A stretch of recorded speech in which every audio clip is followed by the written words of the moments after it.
Good morning, students. Today we will start our first SST lesson, part second, social and political life. At first, we will read about first lesson और constitution. Constitution जिसको हम हिंदी में संविधान बोलते हैं। संविधान क्या होता है इसके बारे में हम पढ़ेंगे। तो सबसे पहले हम जानेंगे meaning of a constitution. A constitution is a fundamental legal document. Constitution जो होता है वो फंडामेंटल लीगल डॉक्यूमेंट होता है that contains the rules according to which the government of a country function, और जिसमें कुछ रूल्स शामिल होते हैं और उन रूल्स के अकॉर्डिंग ही किसी देश की सरकार फंक्शन करती है, काम करती है। तो ये हमारा कॉन्स्टिट्यूशन होता है। तो कॉन्स्टिट्यूशन क्या होता है? लीगल डॉक्यूमेंट्स होता है जिसमें रूल्स को शामिल किया जाता है। उन रूल्स के अकॉर्डिंग गवर्नमेंट जो है वो काम करती है। तो हम अपने लेसन और कॉन्स्टिट्यूशन को स्टार्ट करने से पहले इसमें दिए गए जो इम्पोर्टेंट पॉइंट्स हैं उनको पढ़ेंगे, जो पेज नंबर 188 पर दिए गए हैं। आप अपनी टेक्स्ट बुक से इन इम्पोर्टेंट पॉइंट्स को दोबारा से पढ़ सकते हैं। पहले आप इस वीडियो को पूरी देखेंगे और इन इम्पोर्टेंट पॉइंट्स के बारे में समझेंगे, जानेंगे कि इन इम्पोर्टेंट पॉइंट्स में क्या दिया गया है और हम इस लेसन में क्या पढ़ने वाले हैं। तो इसमें जो फर्स्ट पॉइंट दिया गया है वो कॉन्स्टिट्यूशन के बारे में ही दिया गया है कि कॉन्स्टिट्यूशन होता क्या है। What is constitution? The Constitution is a fundamental legal document according to which the government of a country function। कि कॉन्स्टिट्यूशन जो होता है वो एक फंडामेंटल लीगल डॉक्यूमेंट होता है जिसके अनुसार गवर्नमेंट जो है वो देश के कार्य करती है, या किसी भी देश का जो भी कार्य किया जाता है वो किसके अकॉर्डिंग किया जाता है? कॉन्स्टिट्यूशन के अकॉर्डिंग ही किया जाता है। सेकंड जो पॉइंट दिया गया है वो दिया गया है कि the constitution constantly grows and evolves according to the needs, requirements and aspirations of the people and functioning institutions. जो कॉन्स्टिट्यूशन है वह लगातार ग्रो करता है, और इवॉल्व मीन्स होता है विकास करना। तो वो लगातार विकास करता है, किसके अकॉर्डिंग विकास करता है? Needs, requirements and aspirations of the people. लोगों की आवश्यकताओं के अनुसार, महत्वाकांक्षाओं के अनुसार काम करता है। और फंक्शनिंग इंस्टीट्यूशंस, जितने भी फंक्शनिंग इंस्टीट्यूशंस होते हैं उनकी नीड्स, रिक्वायरमेंट्स एंड एस्पायरेशंस के अकॉर्डिंग वो काम करता है। इन ए डेमोक्रेटिक कंट्री, कोई भी डेमोक्रेटिक कंट्री जो होता है उसके लिए कॉन्स्टिट्यूशन का होना बहुत जरूरी होता है। तो इसमें क्या है? In a democratic country it is the constitution in which the government powers and citizens rights are clearly defined. कि यहाँ पर जो डेमोक्रेटिक कंट्री है इसमें क्या दिया गया है कि जो गवर्नमेंट की पावर हैं वो दिखाई गई हैं, और सिटीजन्स के राइट्स जो हैं उनको भी बताया गया है, और इन दोनों को क्लियरली डिफाइन किया गया है कि जो गवर्नमेंट है उसकी पावर क्या है और सिटीजन्स के राइट्स क्या हैं। ये सब चीज़ें हमारे कॉन्स्टिट्यूशन में दिए गए हैं, और कोई भी डेमोक्रेटिक कंट्री जो होता है उसमें ये सब चीज़ें दी जाती हैं।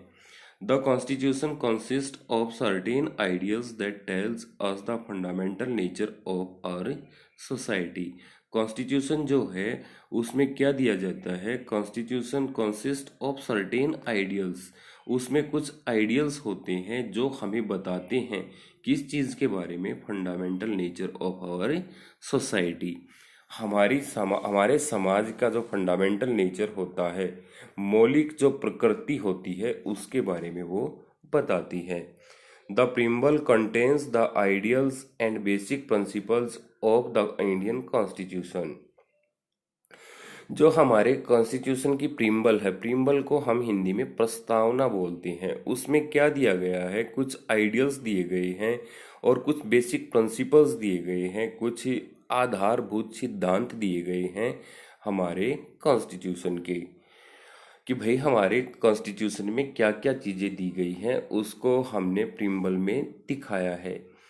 Our constitution is the longest constitution in the world. और ये बात भी सच है कि हमारे इंडिया का जो कॉन्स्टिट्यूशन है वो वर्ल्ड का सबसे बड़ा रिटन कॉन्स्टिट्यूशन है। Originally it was divided into 22 parts, कि हमने अपने कॉन्स्टिट्यूशन को 22 पार्ट्स में डिवाइड किया है। और इसमें अगर आर्टिकल्स की बात करते हैं तो इसमें 395 आर्टिकल्स दिए गए हैं। और शेड्यूल्स की बात करते हैं जिसको हम हिंदी में अनुसूची बोलते हैं, तो इसमें 8 शेड्यूल्स का जिक्र किया गया है। तो हमारा जो कॉन्स्टिट्यूशन है वह वर्ल्ड का सबसे बड़ा कॉन्स्टिट्यूशन है। नेक्स्ट आता है, अगर इसमें इससे क्वेश्चन भी पूछा जा सकता है कि वर्ल्ड का लॉन्गेस्ट कॉन्स्टिट्यूशन किसका है, तो वो हमारे इंडिया का ही है। और नेक्स्ट पॉइंट आता है, our constitution sets up a federal system of government that refers to the system in which there are more than one level of government in the country. कि हमारा कॉन्स्टिट्यूशन जो है वो फेडरल सिस्टम ऑफ गवर्नमेंट को दिखाता है। Federal system of government को क्या दिखाता है कि यहाँ पर एक ऐसा सिस्टम बनाया गया है जहाँ पर गवर्नमेंट के एक से ज़्यादा लेवल बनाए गए हैं। मीन्स कहने का, सेंट्रल लेवल पर जो हमारी सेंट्रल गवर्नमेंट होती है उसको दिखाया जाता है, स्टेट लेवल पर स्टेट गवर्नमेंट होती है। और अगर हम लोकल गवर्नमेंट की बात करते हैं तो हमारे जो ये पंचायती राज से रिलेटेड जो इलेक्शंस किए जाते हैं या पंचायती राज से रिलेटेड जो मेंबर्स होते हैं उनको हम ही लोकल लेवल पर जो गवर्नमेंट बनाई जाती है उसका लेवल मान सकते हैं। तो हमारे यहाँ पर फेडरल सिस्टम ऑफ गवर्नमेंट को अपनाया गया है। मीन्स कहने का ये है कि यहाँ पर एक से ज़्यादा लेवल बनाए गए हैं गवर्नमेंट के। उसके बाद आता है, the legislature in the centre is called the parliament और द संसद। जो लेजिस्लेचर बनाई गई है सेंट्रल लेवल पर, वैसे तो हमने स्टेट लेवल पर भी पढ़ा है, लोकल लेवल पर भी पढ़ा है, तो जो स्टेट लेवल पर बनाई जाती है उसको हम स्टेट लेजिस्लेटिव असेंबली बोलते हैं। और जो सेंट्रल लेवल पर जो लेजिस्लेचर बनती है, हमारी विधानमंडल बनती है, उसको हम क्या बोलते हैं, पार्लियामेंट बोलते हैं। और इसको हम संसद भी बोलते हैं। इसके अलावा जो हम इस लेसन में पढ़ेंगे वो क्या दिया गया है कि जो our constitution guarantees certain basic rights to every citizens of India that are called the fundamental rights. कि हमारा जो कॉन्स्टिट्यूशन है वो बेसिक राइट्स की गारंटी लेता है एवरी सिटीजन्स ऑफ इंडिया के लिए, यानी कि इंडिया के प्रत्येक नागरिक के लिए बेसिक राइट्स की गारंटी भी लेता है। और इन बेसिक राइट्स को हम क्या बोलते हैं, फंडामेंटल राइट्स बोलते हैं। और हमारे कॉन्स्टिट्यूशन के द्वारा हमें 6 फंडामेंटल राइट्स दिए गए हैं जो हम नेक्स्ट लेसन में पढ़ने वाले हैं। The word federal has not been mentioned in our constitution. और जो फेडरल, जो क्योंकि जैसा कि हमने बताया है कि जो हमारा कॉन्स्टिट्यूशन है वो फेडरल सिस्टम ऑफ गवर्नमेंट को दिखाता है, लेकिन फेडरल वर्ड जो है वो हमारे कॉन्स्टिट्यूशन में शामिल नहीं किया गया है। फेडरल जो सिस्टम होता है इसके बारे में जिक्र किया गया है आर्टिकल 1 में।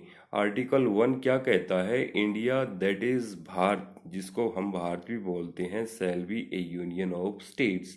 यहाँ पर यूनियन ऑफ स्टेट्स है, मीन्स जैसे कि आज हमारे यहाँ पर जो 28 स्टेट्स बने हुए हैं, तो 28 स्टेट्स और यूनियन टेरिटरीज मिलकर के पूरे इंडिया को बनाते हैं। तो यूनियन ऑफ स्टेट्स का नाम दिया गया है हमारे कॉन्स्टिट्यूशन के आर्टिकल 1 में। तो इंडिया जिसको भारत कहा जाता है वो क्या बोला जाता है, union of states.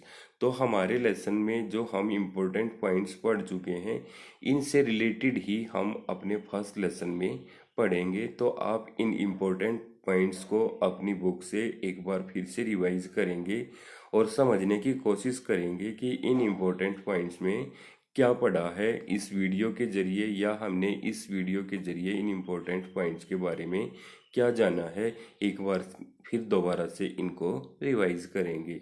Thank you.